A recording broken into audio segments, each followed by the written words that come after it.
O Salmo 126, no versículo 5, diz uma frase surpreendente. Esse salmo certamente foi redigido por ocasião do retorno de Israel após um longo período de exílio, o cativeiro de Babilônia. Ali por volta do ano 538 antes de Cristo. Os que semeiam entre lágrimas ceifarão com alegria. No dia em que celebramos a memória de uma mãe profundamente católica, sempre católica, educada numa família católica, mas que casou com um homem que não acreditava no verdadeiro Deus. Patrício era o nome dele. Com ele, esta mulher teve um filho chamado Agostinho. Homem muito culto, brilhante de raciocínio, exímio conhecedor da filosofia do seu tempo, mas que não cria naquilo em que a sua mãe acreditava. E sua mãe, confiando no Senhor, certamente reproduzindo na sua vida esse versículo que acabei de citar, os que semeiam entre lágrimas, esperou mais de 2 décadas para ainda em vida experimentar o grande gozo de sua vida, ver o seu filho convertido, batizado, e após o batismo, poucos anos depois, presbítero da igreja, e não muito tempo depois, bispo da igreja, uma das mentes mais brilhantes da história da humanidade, um dos doutores da igreja mais perspicazes, de uma obra teológica vastíssima, grande pastor, de imensa sensibilidade pastoral.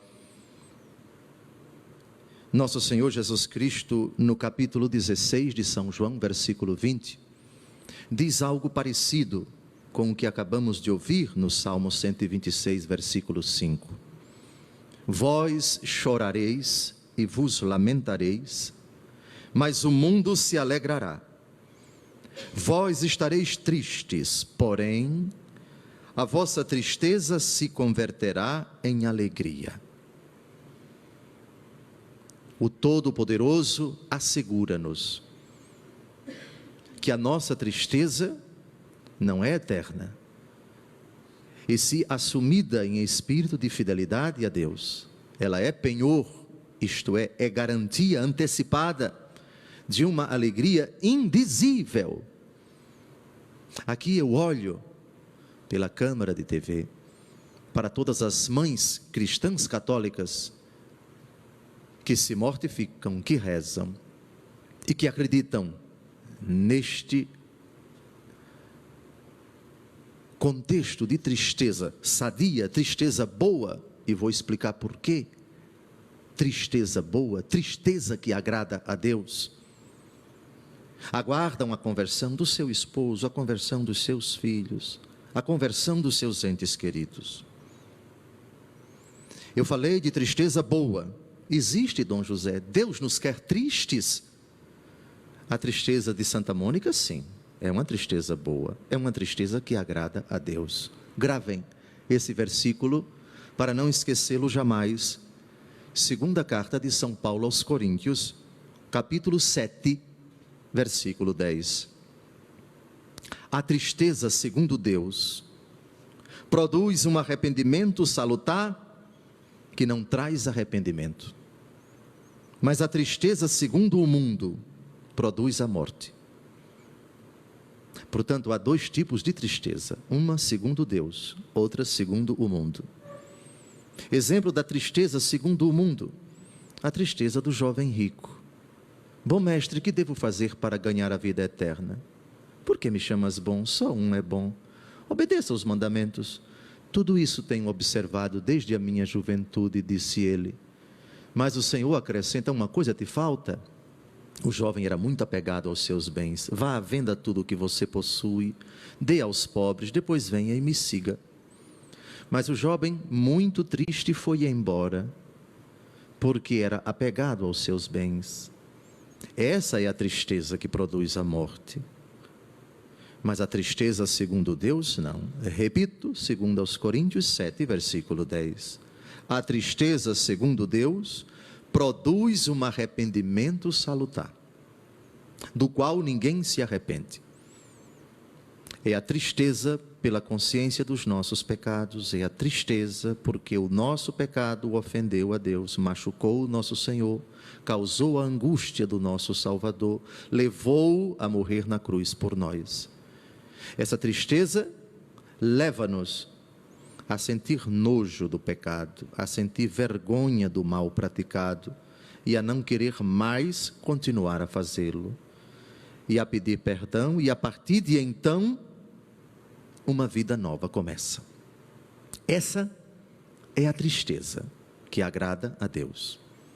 Assim fica fácil compreender a frase de nosso Senhor Jesus Cristo em Mateus capítulo 5, versículo 4: bem-aventurados os que choram, porque serão consolados.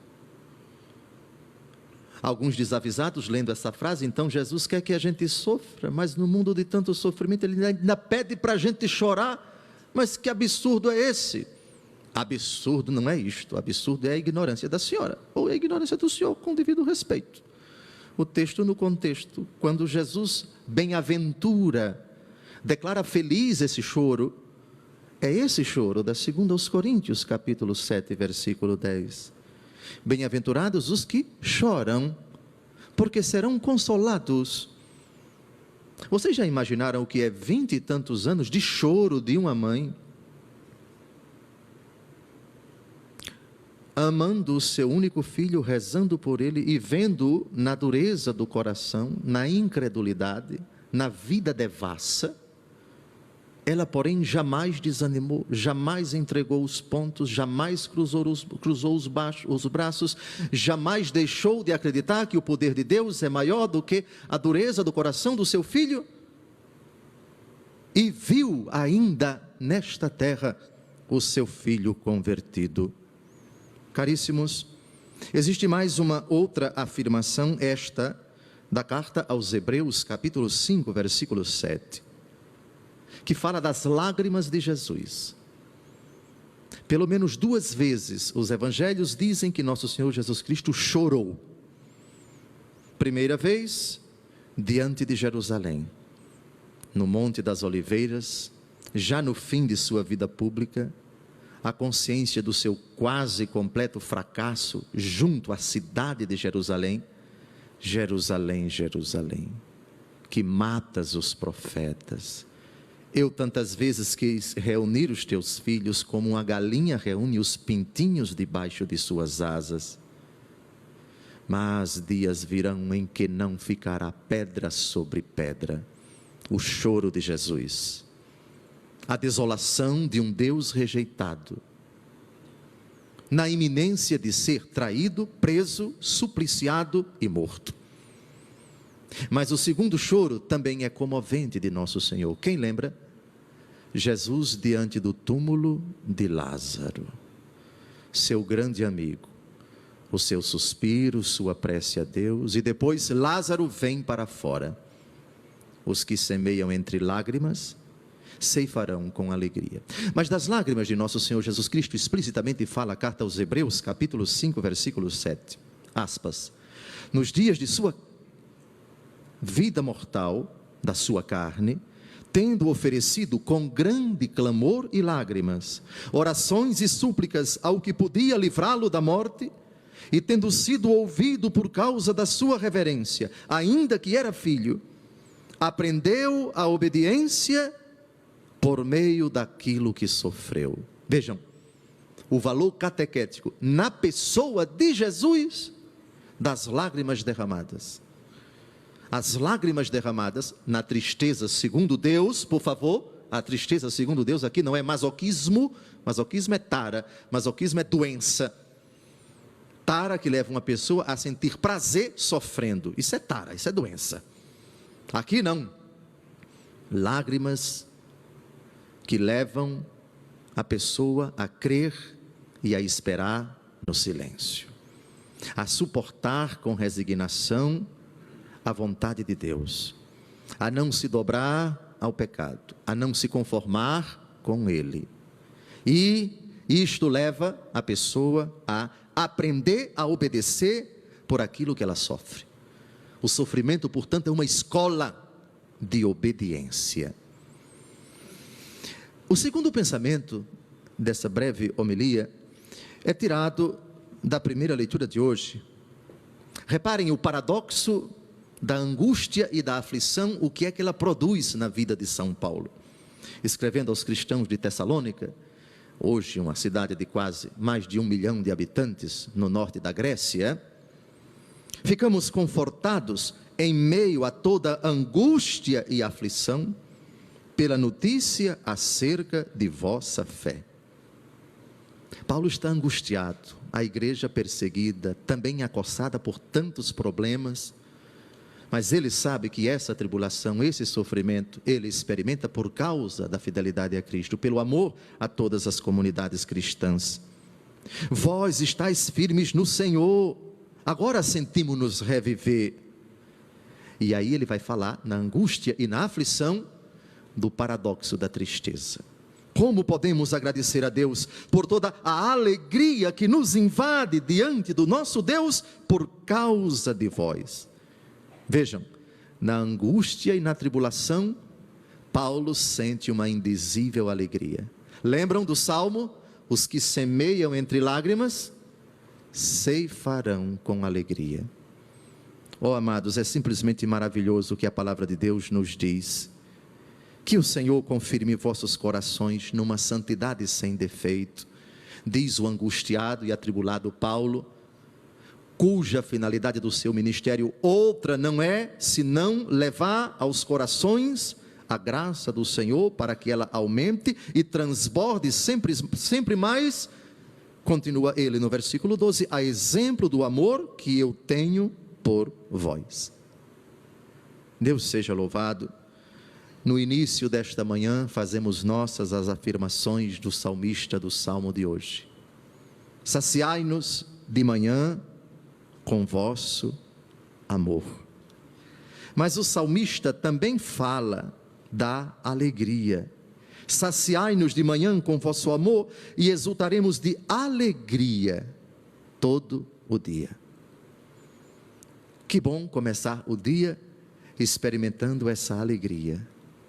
Mas é bom também que nós conservemos esta sadia, porque evangélica, tristeza, a tristeza segundo Deus, que produz arrependimento salutar.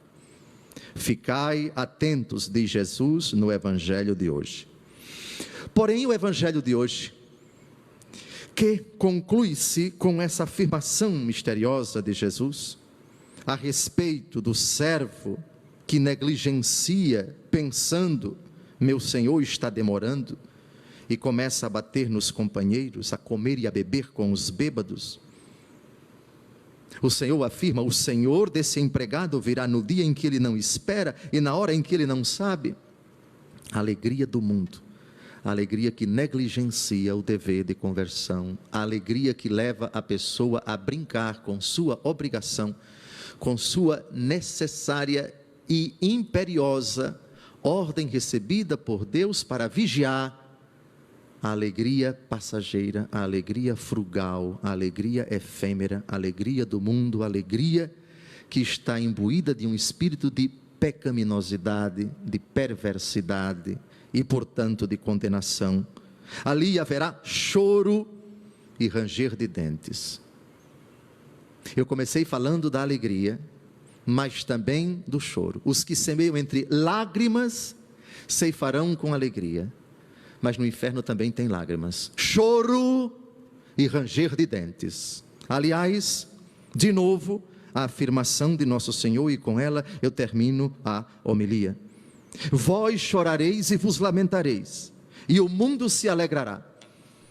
O choro de quem não se conforma com o mundo, de quem não se conforma com o pecado, o choro de quem se entristece com aquilo que ofende a Deus, o choro que é ridicularizado pelo mundo, o mundo se alegrará, zombando de Jesus, desprezando Jesus, ridicularizando Jesus, numa busca desenfreada pelo prazer que condena, que aliena, que perverte, que subjuga, que desmoraliza, que desmerece, que rebaixa a natureza humana. E o cristão diz: não, esta alegria não. Mas a alegria que brota de uma contida repulsa e uma firme convicção de que eu não posso ser do mundo, mesmo estando nele. Eu vos peço que não os tireis do mundo, mas que os livres do maligno, diz Jesus no capítulo 17 de São João. Vós estareis tristes, porém a vossa tristeza se converterá em alegria. E recordo a última frase de Santa Mônica no livro Confissões de Santo Agostinho, uma cena muito comovente na cidade de Ostia Tiberina, hoje Ostia de Lido, a 40 quilômetros de Roma. Os dois conversando e a mãe, já idosa, poucos dias antes de morrer: meu filho, o que é que eu estou fazendo ainda nesta vida? Tudo o que eu quis, tudo o que eu pretendi alcançar, eu alcancei. Ver o meu filho cristão católico. Que Deus me leve. E o filho, com lágrimas nos olhos, já sacerdote da Igreja Católica Apostólica Romana, ouvindo aquela brava mãe, aquela heroína, aquela mulher gigante, que passou boa parte da sua vida a chorar, confiando e rezando e pedindo a Deus a conversão do meu filho. E entregou o seu coração ao Senhor na imensa felicidade. A graça foi alcançada. Deus ouviu a minha prece, diz o Salmo 33, vede, este infeliz gritou e foi ouvido, e Deus o libertou de toda a sua angústia. Louvado seja nosso Senhor Jesus Cristo.